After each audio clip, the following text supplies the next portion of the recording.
Olá, meu nome é Danilo, sou professor no curso de bacharelado em Ciência da Computação na FCT Unesp Presidente Prudente. Essa é a disciplina de Projeto e Análise de Algoritmos e hoje veremos a parte de análise de algoritmos de ordenação. Então, o algoritmo de ordenação, vocês já devem ter visto na disciplina de análise de algoritmos e técnicas de programação, ATP. Nós vamos ver na aula de hoje a parte de análise, tá? Eu vou retomar os algoritmos, como eles funcionam, um pouco mais rápido, né? Vou apresentar o funcionamento deles e nós vamos fazer em seguida a análise da complexidade desses algoritmos. Mas antes de tudo, só relembrando algumas coisas, né? Ordenação. Porque é importante os algoritmos, a gente estudar, né, os algoritmos de ordenação. Primeiro, que eles são muito utilizados, né? Quase todos os softwares que você vai utilizar, eles apresentam alguma lista ordenada para você de nome, idade, né? Ou qualquer outro item, né? Do cadastro de uma pessoa, por exemplo. Como eu coloco aqui, né, listas telefônicas, dicionários, né? E grandes sistemas de banco de dados, de processamento de dados, eles acabam utilizando algoritmos de ordenação, né? Então, são muito empregados em diferentes situações e contextos. Então, por isso que eles são muito importantes e é importante também que você conheça, né, os principais algoritmos e a complexidade deles para saber quando utilizá-los, para saber quais são os mais eficientes. Lógico que nós veremos na aula de hoje, né, somente aqueles principais mais conhecidos, mas já vai te dar uma base, né, de como a gente pode empregar essas ferramentas de análise de algoritmos que nós temos visto nas aulas, tá? E além disso, né, das aplicações, eles são muito ilustrativos, né? Por exemplo, quando você vai ensinar algum algoritmo, a importância de um algoritmo a uma pessoa, geralmente é utilizado um algoritmo de ordenação, muitas vezes, para ilustrar o exemplo de um algoritmo, né? Então, eles também são bons exemplos de como você utilizar diferentes técnicas e abordagens, né, estratégias, para resolver problemas computacionais, tá? Então, a ideia de ordenar, a gente poderia formalizar um pouquinho, né, que seria a ideia de você obter uma sequência de elementos de modo que eles estabeleçam algum critério. E, geralmente, o critério de ordenação está baseado em alguma chave que é utilizada para ordenação, né? Então, estou chamando aqui o K1 até Kn, né, que seriam as chaves, né, relacionadas com esses registros, né, com os elementos. Nos exemplos que eu vou citar serão apenas vetores, né, de inteiros, mas você poderia ter essas chaves, né, poderia ser qualquer tipo de dado, pudesse ser ordenado, que você conseguir estabelecer algum critério de ordem. E após ordenar os elementos, eles estariam dentro de um critério, por exemplo, em que o K1, né, tem um valor correspondente, né, que seria menor ou igual ao K2, e o K2 menor ou igual ao K3, e assim por diante, até o Kn, né, que seria, por exemplo, o maior elemento desse conjunto. Então, esse seria o quê? Um critério que você estabelece para configurar uma ordenação entre elementos, tá? Algumas coisas que podemos discutir também é se a ordenação ela vai facilitar, por exemplo, a recuperação de um elemento dentro de um conjunto, né? O que isso quer dizer? Vamos supor que você vai fazer uma busca numa lista, né? Eu quero saber se o nome de uma pessoa está dentro de uma lista, ou um determinado número, né? Uma determinada chave. Ordenar esse conjunto facilitaria a busca, né? Ou seja, ela se tornaria mais eficiente. Então, nem sempre isso é verdade, né? Porque existem vários meios de implementar a ordenação, nós vamos ver na aula de hoje que cada um tem uma complexidade diferente, né? Alguns têm a mesma complexidade, né? Mas elas variam muito. E dependendo do problema, né, que você quer lidar, você vai ver que ordenar para depois fazer consulta é uma desvantagem, porque uma consulta seria percorrer a lista, no pior caso o elemento não está lá, né, ou está na última posição, teria que percorrer a lista inteira, né, ter uma complexidade linear. Enquanto que ordenar, né, lógico que ordenação, se a lista já está ordenada, você já tem ah, algoritmos que trabalham de forma linear, mas se não, se está de um modo aleatório, né, os mais eficientes aí, mais conhecidos na ordem de n log de n, por exemplo, ou ainda outros específicos para situações e contextos específicos, né, são lineares, mas então você teria um custo muito similar a uma busca, né? Então não compensaria você fazer essa ordenação para depois fazer uma consulta, tá? Compensaria fazer a consulta direto. Agora, se você vai fazer muitas consultas, né, como que é o que ocorre em gerenciadores de banco de dados ou sistemas que você utiliza de forma comercial ou não, né? Às vezes algoritmos que você implementa academicamente, né, artigos, muitas vezes você precisa de ordenação, você precisa fazer muitas buscas. Então aí sim já compensaria você ter uma lista ordenada, porque você tem buscas muito eficientes, né? Por exemplo, uma busca binária tem um custo de ordem log de n, né? Então você tendo os algoritmos ordenados, você vai fazer muitas buscas, compensa você ter essas listas ordenadas, né? Então, novamente, é aquela ideia que você tem que analisar o problema, conhecer bem o problema que você vai lidar, o contexto, conhecer os algoritmos de ordenação que podem ser aplicados nesse contexto para tomar as melhores decisões, né? Então, por isso que tem essa pergunta aqui, facilita, né, a busca, a localização e recuperação de um elemento, de um conjunto, né, se você já tem ele ordenado? Então, tudo depende das aplicações e do número de buscas que você vai fazer nesse conjunto, né? Então, novamente, é importante a gente conhecer os algoritmos, conhecer as complexidades para tomar as melhores decisões, tá? Na aula de hoje a gente vai comparar algoritmos, né? Como a gente pode fazer essa comparação? A gente vai fazer a análise assintótica e comparar a complexidade de cada um deles, né? E quando a gente faz a comparação de algoritmos, geralmente a gente vai focar em algumas partes dos algoritmos que ocorrem muito, né? Que seriam o quê? As comparações que ele faz entre os elementos, tá? Então seriam os condicionais, né? Geralmente ele vai verificar se um elemento é maior do que o outro, né, ou menor do que o outro, para saber organizar esse conjunto e o posicionamento deles numa lista. E essa é a operação que vai dominar dentro dos laços, né, das repetições. Então é a operação que a gente vai estar contando quantas vezes ela ocorre, né? Por exemplo, quantos ifs ele vai fazer, quantas comparações, quantos condicionais, para saber o número de instruções médio ali que ele faz a cada execução, né? Então, por isso que a gente vai focar muitas vezes lá no if, né, na comparação, que é a operação que mais ocorre nos algoritmos de ordenação, tá? Então a gente não vai fazer uma análise detalhada, a gente vai focar, né, diretamente, e com isso a gente já vai conseguir ter, né, que a gente vai eliminar de cara aqui várias constantes, né, e focar no que importa, tá?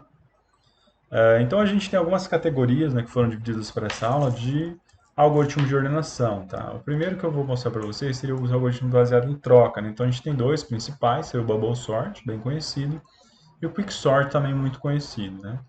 Então, o Bubble Sort, a gente sabe que ele é um pouco bem mais lento que o Quicksort, né? E a gente vê que isso aqui é baseado em troca, ou seja, você troca elementos adjacentes, né, se for o caso. Enquanto o Quicksort podemos dizer que é uma evolução aí do algoritmo baseado em troca.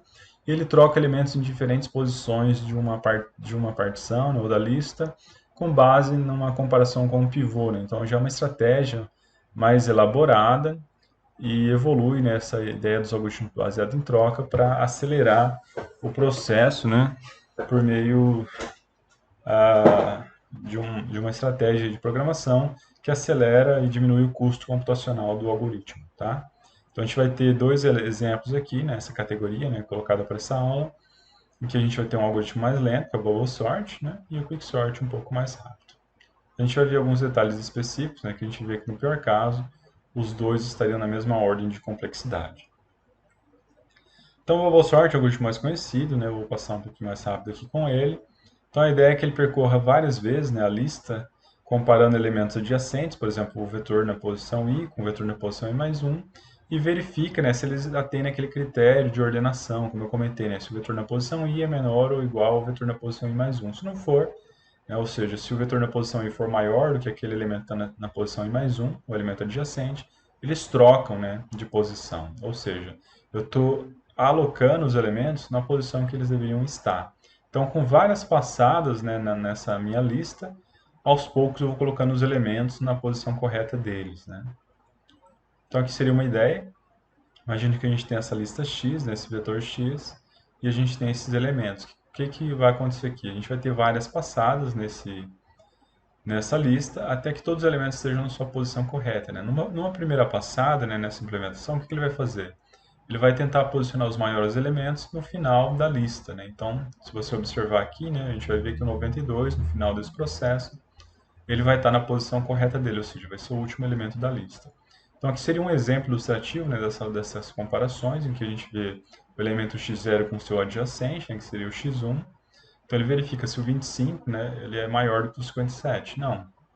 Então, eles já estão numa posição correta de acordo com aquela restrição de ordenação. depois o 57 com 48, né? Então a gente vê que o 57 é maior do que 48, né? Então eles vão fazer essa troca aqui de posições, ou seja, o 48 vem para cá e o 57 vai no lugar de 48. Então agora o 57 seria comparado com 37, também troca de lugar. Depois o 57 compararia com 12, né? Também vai trocar de lugar. Então você vê o quê? Que o 57 está se deslocando até uma posição correta onde deveria estar no vetor, né? Ou próxima da correta. A gente vai ver aqui que o 57, né, que foi se movendo, né, ao longo desse reposicionamento, ele é comparado com 92, a gente vê que 92 ele é maior, então eles estão numa posição correta, de acordo com aquela restrição de ordenação.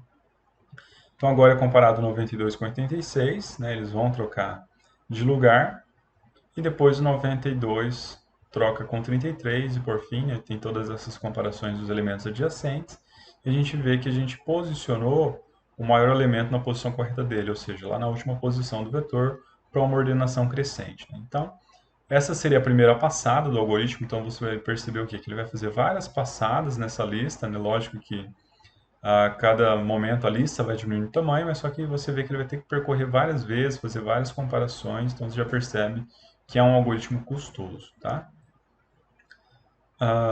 Então aqui seria depois o primeiro passo, como eu comentei, e o 92 está na posição correta. E ele vai fazendo isso várias vezes, depois o 86 vai na posição correta, depois o 57, depois o 48, assim por diante, até que todos os elementos são posicionados em sua posição de ordenação, tá? Aqui seria um exemplo de implementação desse algoritmo. Você vê que aqui ele vai controlar as várias passadas e aqui seria a comparação com os adjacentes. Então, só para destacar, ó, esse é o elemento que a gente vai observar, né? Ou seja, essa é a instrução, que ela que vai ser contada, né? Quantas vezes ela é executada, que vai definir para a gente aqui o número de operações que são executadas por esse algoritmo. Então, você já percebe aqui que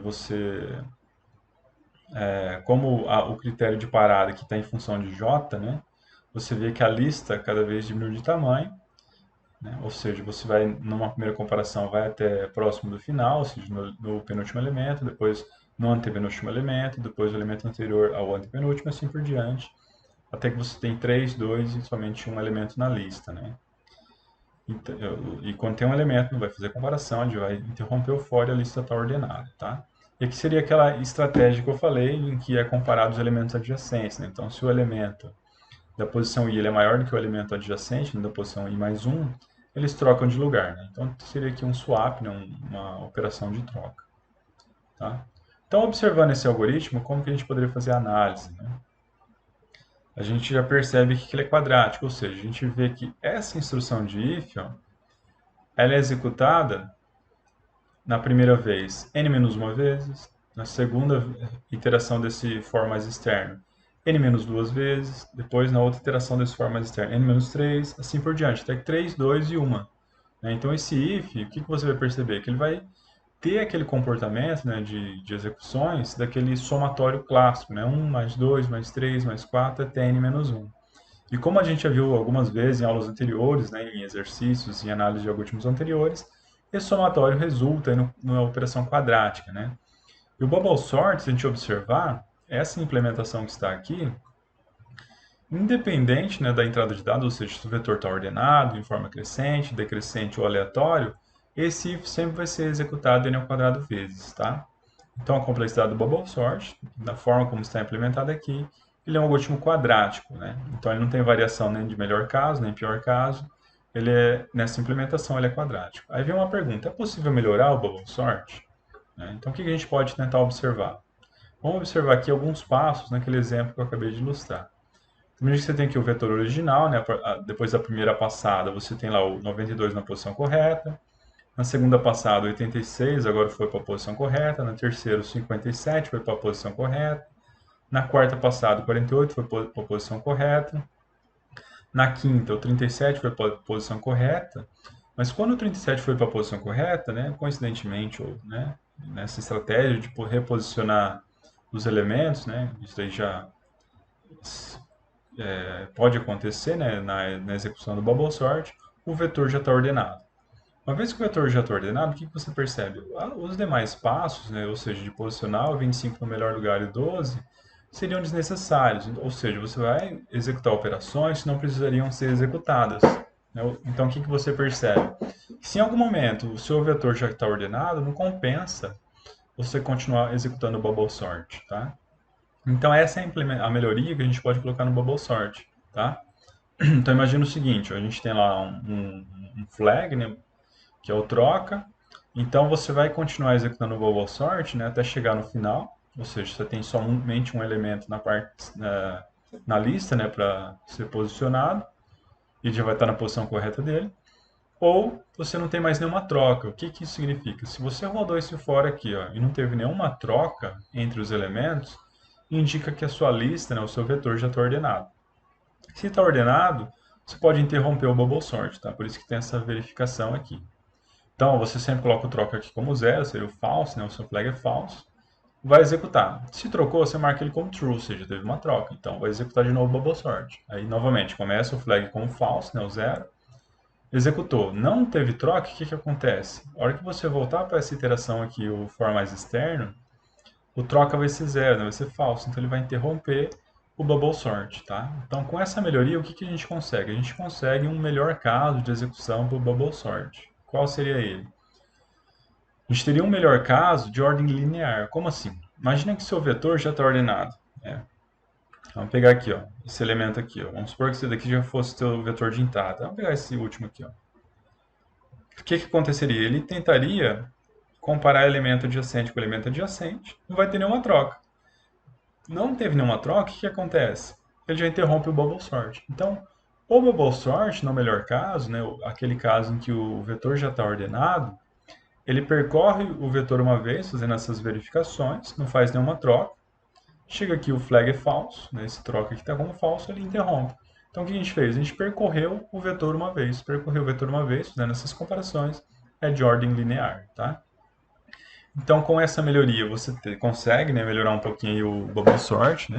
Até nos casos aleatórios, comparado com aquela versão original que eu acabei de mostrar em slides anteriores. Mas você também inclui aí um melhor caso, né, que seria aquele em que o vetor está ordenado, em que você tem uma complexidade linear. Né? Então, aí, com essa implementação que eu estou mostrando aqui, a gente tem uma distinção de pior caso e melhor caso. Então, o bubble sort do pior caso seria o θ de n ao quadrado, né, sempre vai ser quadrático, e no melhor caso sempre vai ser linear. Tá? Vamos agora para o quicksort, né, uma versão mais elaborada desses algoritmos baseados em troca. Então, a ideia do quicksort, creio que vocês também já devem ter visto lá em ATP, ou devem ter implementado, e a ideia dele é trocar elementos distantes, né, no vetor. Né? Então, com isso, ele consegue também ter uma estratégia de divisão em conquistas, né, vamos dizer assim, em que idealmente as partições, né, ou seja, o seu vetor seria quebrado ao meio, e você teria que lidar com duas partes diferentes do seu vetor. Né? Então você ordenaria essas partes diferentes também, que são quebradas novamente, assim por diante. Né? Então você tem uma estratégia aí de divisão e conquista, né? Quando você consegue dividir essas diferentes partições do seu vetor para serem ordenadas de forma independente. Né? E no final do processo você tem um vetor ordenado. Então a ideia básica dele é o quê? Com base em um pivô, né? A partir de um pivô, ele tenta quebrar essas partições de modo que quando a partição é quebrada, o elemento pivô que foi escolhido, ele está na posição correta. Então ele não vai ser mais modificado. E todos os elementos à esquerda do pivô estão ordenados, né, de forma crescente. Quer dizer, são menores do que o pivô, né, na verdade. Então todos os elementos à esquerda do pivô são menores do que ele, todos os elementos à direita são maiores do que ele. Né? Então, com isso, ele consegue o pivô na posição correta e quebra em duas partições. Né? Os elementos à esquerda do pivô, está num novo vetor, e os elementos à direita do pivô é como se estivessem também em outro vetor. Tá? E aí, repete-se o processo do quicksort para cada uma dessas partições, que também vão ser quebradas novamente, por meio do posicionamento do pivô na posição correta. Tá?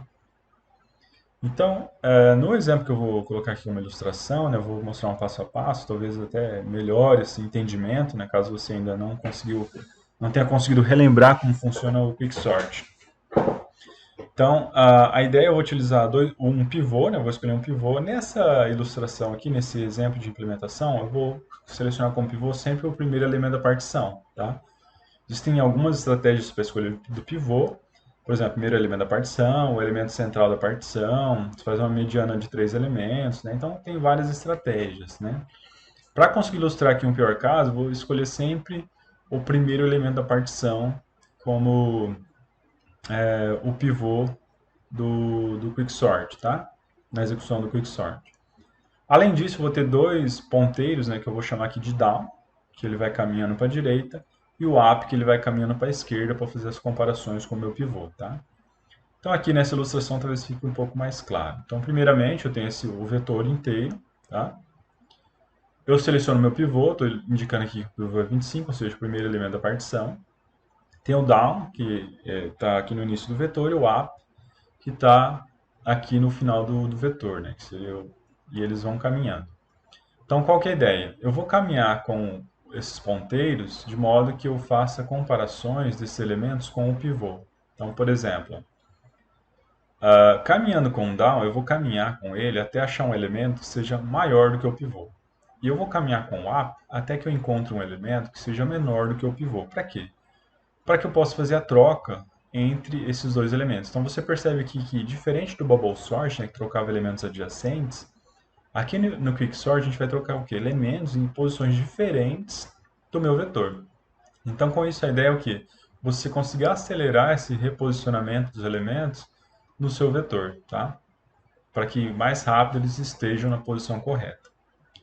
E essa troca, né, vai também indicar, né, esse caminhado desses dois ponteiros vai indicar a posição correta do meu pivô. Por quê? Porque eu vou garantir que com essa troca, né, de elementos em diferentes posições, né, por meio do up e do down, eu vou garantir que quando esses ponteiros, né, o down e o up, se cruzarem, é um indicativo de que eu devo parar essas comparações, né, para não embaralhar de novo meu vetor.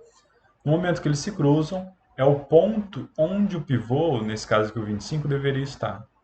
E com isso, eu também garanto que todos aqueles elementos à esquerda do 25 vão ser menores do que ele, e todos à direita vão ser maiores do que ele, tá? Então, vou executar aqui e você vai começar a perceber isso que eu acabei de comentar.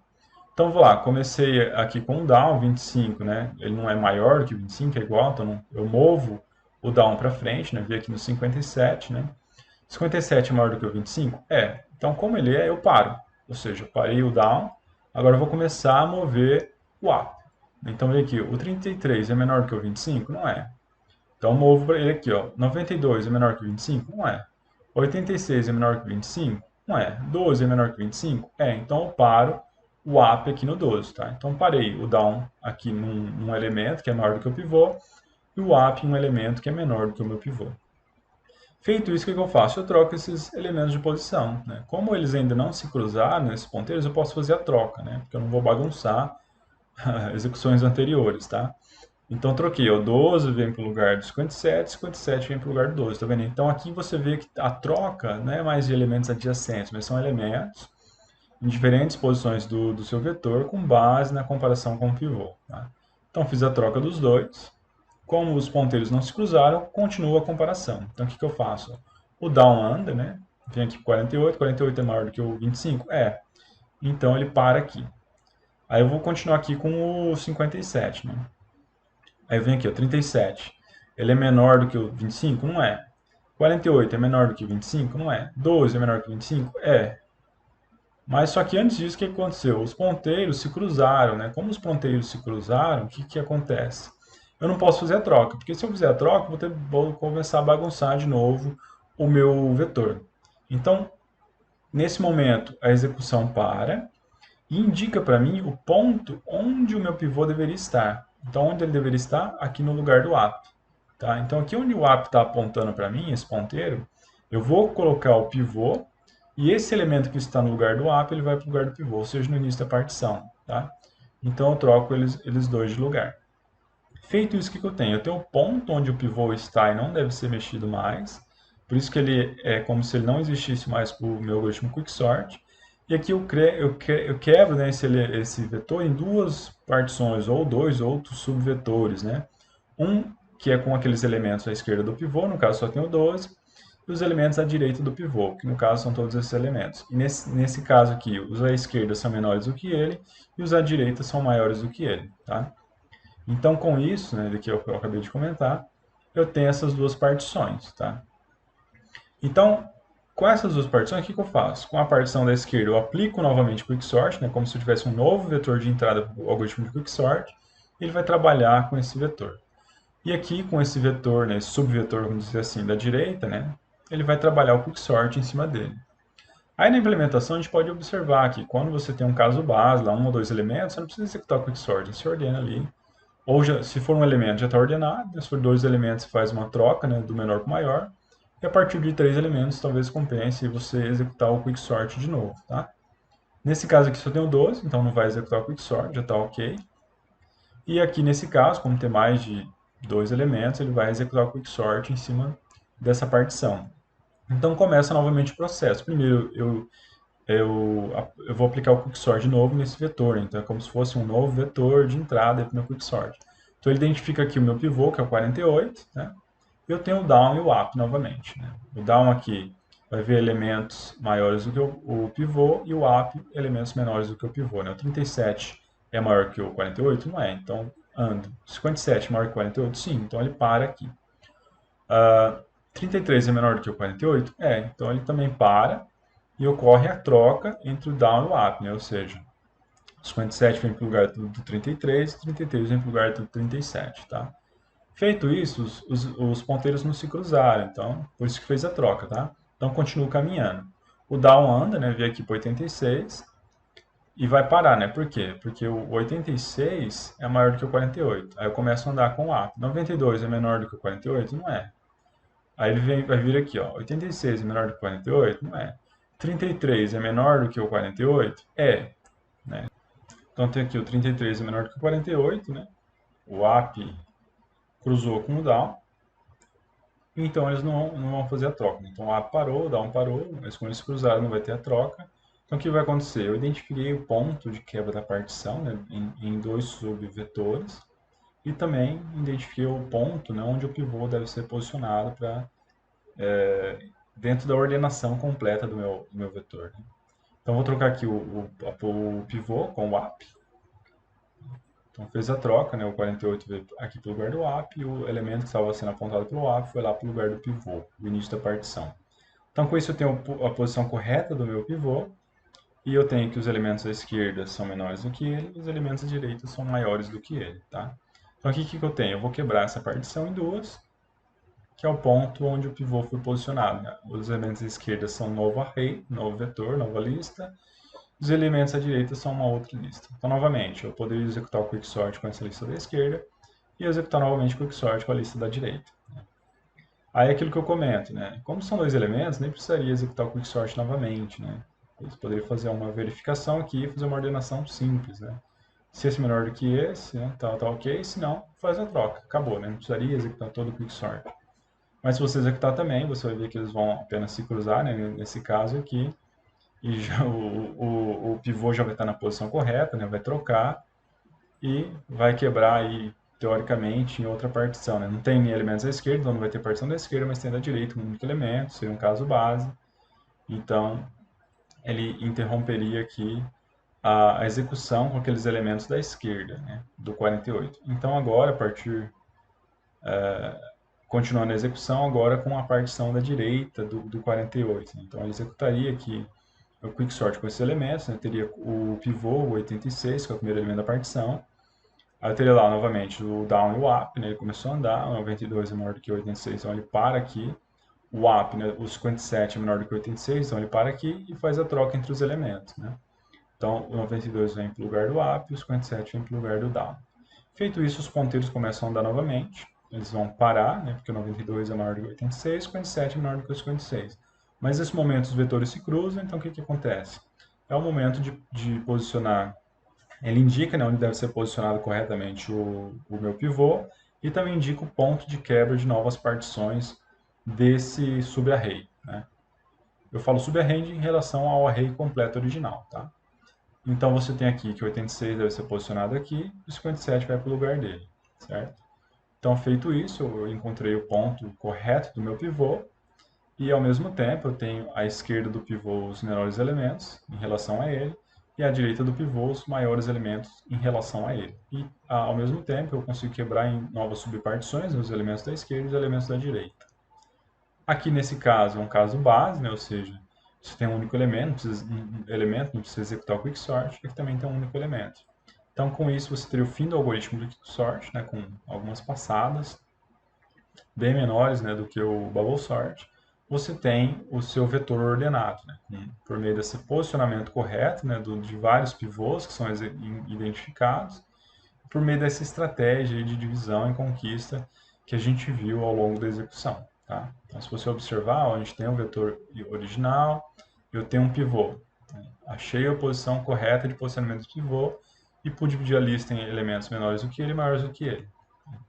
Aí, com isso, eu tenho essa nova sublista aqui, novamente, acho um pivô, acho o posicionamento correto dele, ao mesmo tempo, eu reposicionei os elementos, né, que estavam em posições diferentes do meu array, de modo que eu tenho os elementos menores do que o pivô e maiores do que o pivô. Então você vê que você consegue acelerar o processo de ordenação por meio dessa estratégia mais inteligente, que também é baseada em troca, né, com base no posicionamento correto do pivô e comparando elementos adjacentes com base nesse pivô. Então você vê que também tem um algoritmo baseado em troca, mas usa uma estratégia mais inteligente. E qual é a complexidade desse algoritmo? Então vamos observar. Aqui é uma implementação recursiva do quicksort, tá? Então nós temos aqui o bloco principal, né, o procedimento principal, né, o método. Quicksort recebe um vetor, uma posição inicial e final, né? Então você vê, né, se a posição P é menor do que o R, ou seja, você está verificando se não tem somente um elemento no seu vetor, tá? Se for só um elemento, você não executa o quicksort. Aí você vem aqui, ó, você vai quebrar esse vetor inicial x na partição da esquerda, né, de P até esse Q-1, e depois de Q mais 1 até o final do vetor. Né? Então, o que você está fazendo? Essa partição é esse método que está aqui à direita, e é ele que vai identificar o quê? A posição correta do meu pivô e o ponto de quebra do meu array que foi passado aqui pelo quicksort. Tá? Então você vê que é uma implementação recursiva, em que ele vai achar um ponto de quebra aqui, que seria o quê? A posição correta do meu pivô, como está ilustrado aqui. E você tem a partição da esquerda, em que você vai executar o quicksort nela, e a partição da direita, em que você vai de Q, né? Em que você vai executar o quicksort nela, tá? Então você teria lá da primeira posição até o Q-1 e do Q mais 1 até a última posição, tá?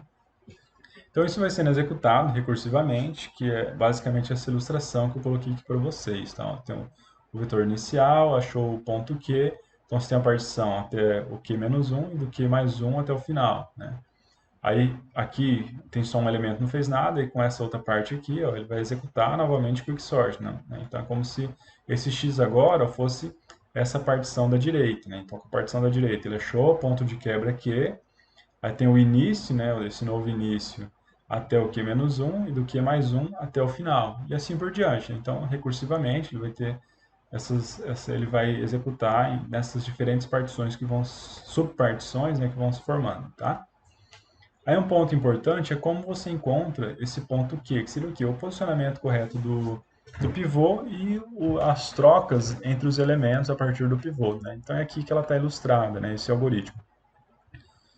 Então aqui, como eu falei para vocês, o meu X, né, que seria o pivô, ele é o ponto inicial, né, da minha partição nessa implementação.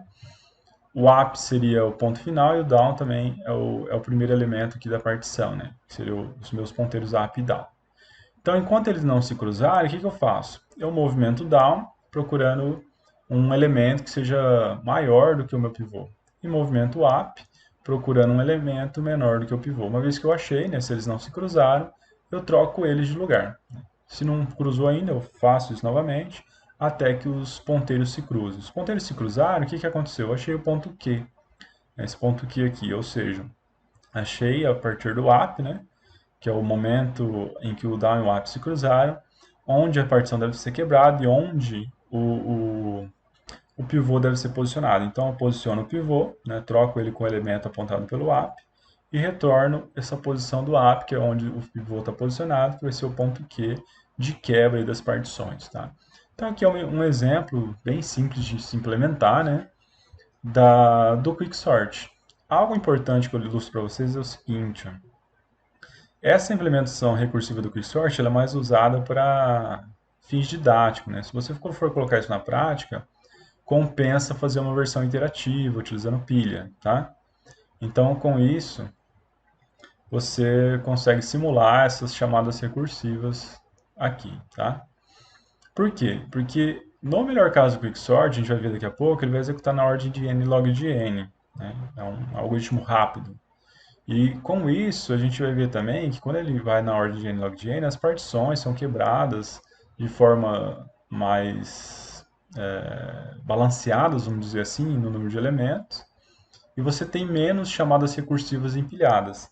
Agora, a gente vai ver também daqui a pouco que o pior caso de execução do Quicksort é quadrático. Quando a gente tem um algoritmo quadrático aqui, né, ou seja, uma execução quadrática do Quicksort, você vai ver que você vai empilhar n ao quadrado chamadas recursivas, né? Então, se você tem um vetor muito grande para ser ordenado, o que vai acontecer?